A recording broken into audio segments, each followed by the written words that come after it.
नमस्कार। देशकाल में आपका स्वागत है। मैं हूं मुकेश कुमार।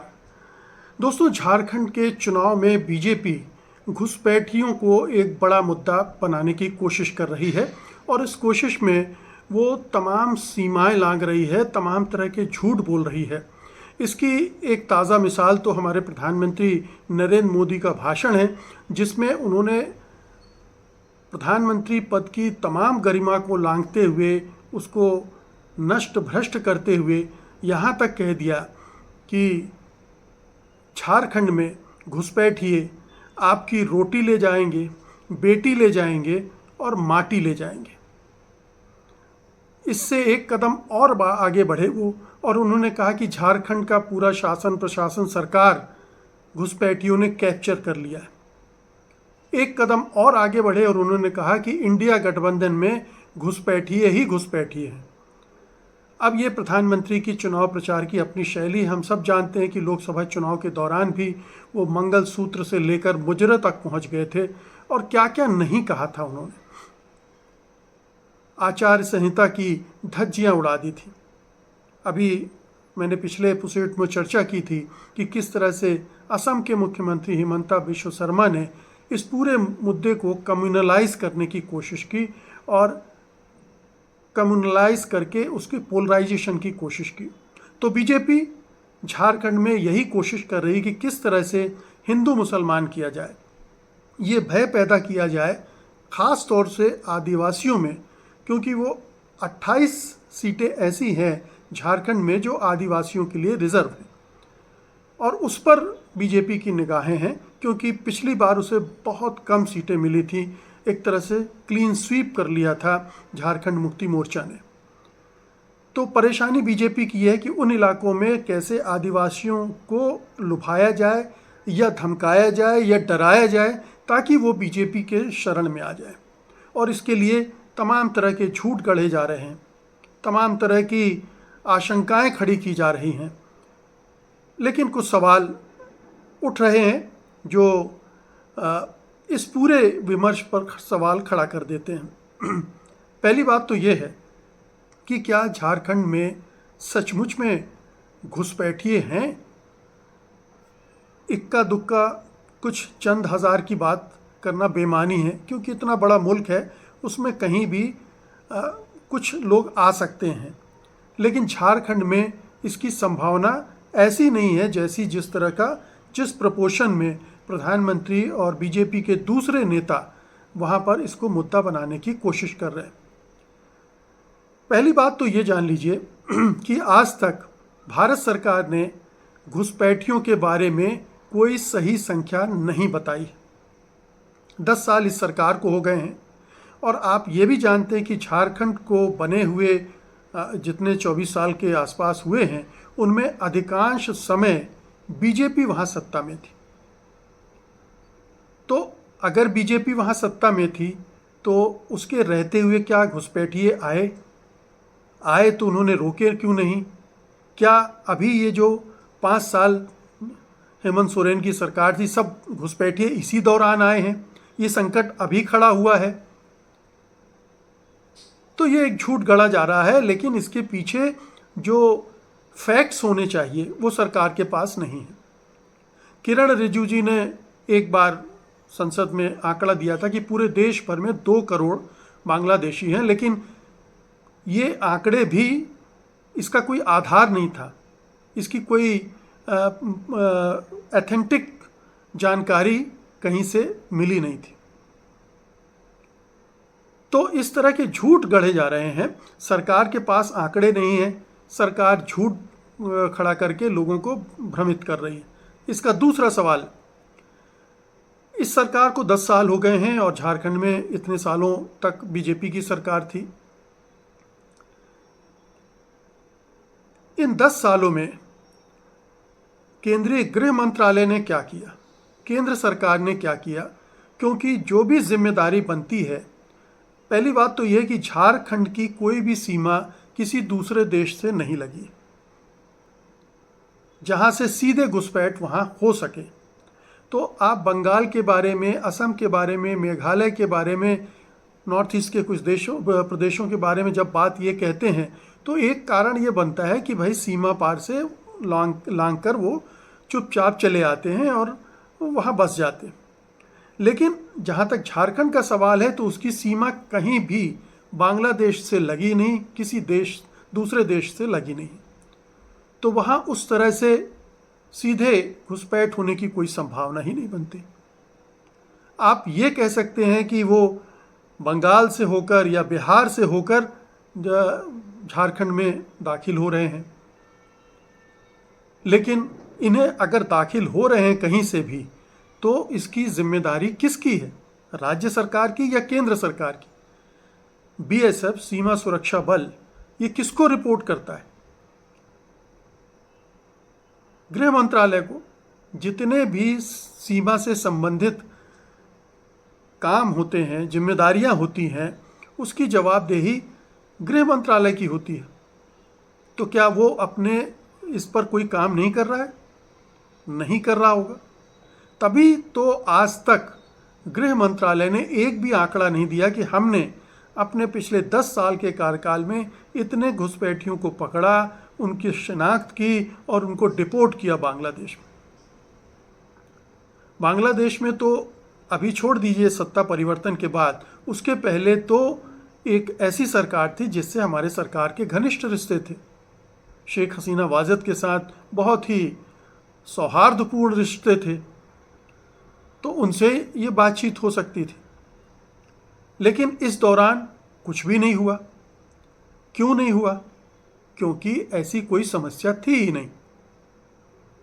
जिस प्रपोर्शन में ये बात की जा रही है वैसी कोई समस्या थी ही नहीं। तो गृह मंत्रालय या तो झूठ बोल रहा है या अपनी जिम्मेदारियों में फेल हो रहा है। केंद्र सरकार झूठ बोल रही है या अपनी जिम्मेदारियां नहीं निभा रही। झूठ बोलना ज़्यादा सही कहा होगा। केंद्र भी, मोदी जी भी झूठ बोल रहे हैं, अमित शाह भी झूठ बोल रहे हैं, हिमंत बिश्व शर्मा भी झूठ बोल रहे हैं। ये सारे लोग झूठ बोल रहे हैं सिर्फ चुनाव के गरज से।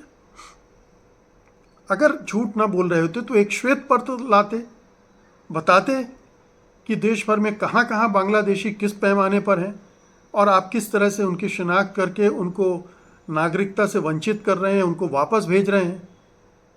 आपने इस दिशा में कोई उल्लेखनीय प्रगति की हो, उल्लेखनीय क्या, कोई भी प्रगति की हो, वो देश के साथ तो बांटी नहीं, न संसद में उसके आंकड़े रखे।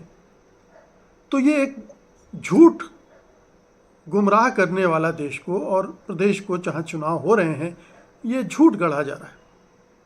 देखिए, ये झूठ असम में भी बहुत लंबे समय से गढ़ा गया है। असम में तो यहाँ तक कहा जाता रहा कि 1 करोड़ 20 लाख वहाँ पर बांग्लादेशी घुसपैठी आ गए। लेकिन जब वहाँ पर एनआरसी हुई तो पता चला कि कुछ 19 लाख लोग ही बांग्लादेश से आए हैं और उनमें से 13 लाख हिंदू हैं। यानी कुल 6 लाख आपने चिन्हित किए, उसमें भी उनको अपनी नागरिकता सिद्ध करने का मौका दिया जाना था। हो सकता है कि वो 6 लाख की संख्या भी घटकर और कम हो जाती। तो ये कोई ऐसी बड़ी संख्या नहीं है जिस पर आप इतना हवा खड़ा करें। अरे भाई, अमेरिका में हर साल 1 लाख अवैध भारतीय पहुंचते हैं। अमेरिका में, जिसकी आबादी भारत से 5वां हिस्सा भी नहीं है, वहाँ पर 1 लाख पहुँच रहे हैं। वहाँ 10 लाख के आसपास अवैध भारतीय हैं, ये तो चिन्हित है,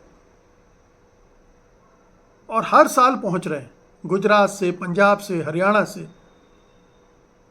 दूसरे देशों में भी जा रहे हैं, कनाडा में जा रहे हैं, ऑस्ट्रेलिया में जा रहे हैं, यूरोप के कई और देशों में जा रहे हैं, ब्रिटेन में जा रहे हैं। तो ये तो वर्ल्ड वाइड फिनोमिना है अगर किसी छोटे स्तर पर हो रही है। और भारत तो इतना बड़ा मुल्क है। जो इंचार्ज थे इस एनआरसी के असम में, हजेला, उन्होंने कहा था कि बांग्लादेशियों की संख्या हज़ारों में मतलब 10, 20, 25, 50 हज़ार होंगे। वो कोई बड़ी संख्या नहीं जिसको लेकर हाय तौबा मचाई जाए। और अगर हाय तौबा मचाने लायक संख्या है भी तो इससे निपटने की जिम्मेदारी किसकी है? अब आप ये नहीं कह सकते कि कांग्रेस की सरकार उन्हें चिन्हित नहीं कर रही, उन्हें वापस भेजने की कोशिश नहीं कर रही। वहां तो आपकी सरकार है असम में, फिर क्या समस्या है? बंगाल में अगर आप घुसपैठ का हवा खड़ा करते हैं तो वहां अगर घुसपैठ हो रही तो सीधे सीधे अमित शाह जिम्मेदार हैं। वो क्यों बैठे हैं अपने पद पर अभी तक? अगर घुसपैठ हो रही है तो उन्हें इस्तीफा देना चाहिए या प्रधानमंत्री को उनको हटा देना चाहिए। वो क्यों बने हुए हैं अपने पद पर? तो ऐसा कुछ भी नहीं है। आप देख लीजिए, संथाल परगना में आदिवासियों की संख्या है, ज़्यादा है, और वहाँ पर ये कहा गया कि वहाँ पर बांग्लादेशी घुसपैठिए घुस गए हैं और वो वहाँ आदिवासी लड़कियों से शादी कर रहे हैं, उनकी ज़मीन पर कब्जा कर रहे हैं। जब पूरा सर्वे हुआ तो पाया गया कि कुल 10 मामले ऐसे हैं जिनमें इस तरह के वैवाहिक संबंध हुए हैं, उसमें से कुल 3 मुसलमान थे।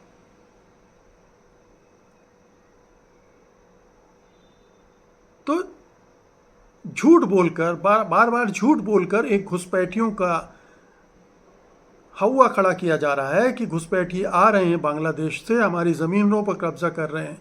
और ये बेटी वाला मसला जो जोड़ दिया प्रधानमंत्री ने, बहुत ही घटिया किस्म का कमेंट है। मतलब आप बेटियों को भी बीच में ले आए। इतनी हल्की बात कोई भी प्रधानमंत्री अपने देश की महिलाओं के बारे में नहीं कहता।